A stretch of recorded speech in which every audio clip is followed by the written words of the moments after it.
बहुत समय पहले की बात है। त्रेता युग में भगवान हनुमान अपने स्वामी भगवान राम की सेवा में सदैव तत्पर रहते थे। उनकी शक्ति, बुद्धि और भक्ति अद्वितीय थी।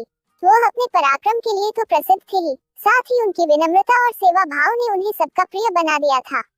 एक दिन जब भगवान राम और उनकी सेना लंका की ओर बढ़ रहे थे, एक कठिनाई आ गई। रावण ने अपनी मायावी शक्तियों का प्रयोग कर समुद्र में भयानक तूफान पैदा कर दिया। भगवान राम की सेना चिंतित हो गई, क्योंकि समुद्र पार करने का कोई रास्ता नजर नहीं आ रहा था। सभी योद्धा परेशान थे और सोच रहे थे कि अब क्या किया जाए।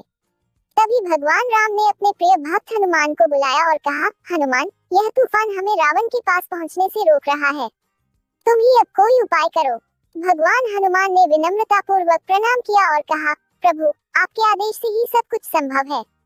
मैं आपका कार्य अवश्य पूरा करूंगा। हनुमान जी ने तुरंत समुद्र के पास जाकर अपनी शक्ति और भक्ति का प्रदर्शन किया। उन्होंने समुद्र से प्रार्थना की और कहा, यदि आप भगवान राम की सेना को रास्ता नहीं देंगे तो मैं आपको सुखा दूंगा। समुद्र ने हनुमान की भक्ति और शक्ति को देखकर अपना गुस्सा शांत कर लिया और तुरंत ही रास्ता बना दिया। पूरी सेना ने समुद्र पार किया और लंका की ओर बढ़ गई। इसके बाद युद्ध के दौरान जब लक्ष्मण जी को मेघनाद के शक्तिबाण से चोट लगी तो पूरी सेना दुखी हो गई।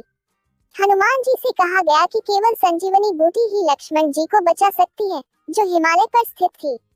हनुमान जी बिना देर किए तुरंत आकाश में उड़ गए और हिमालय की ओर चल पड़े।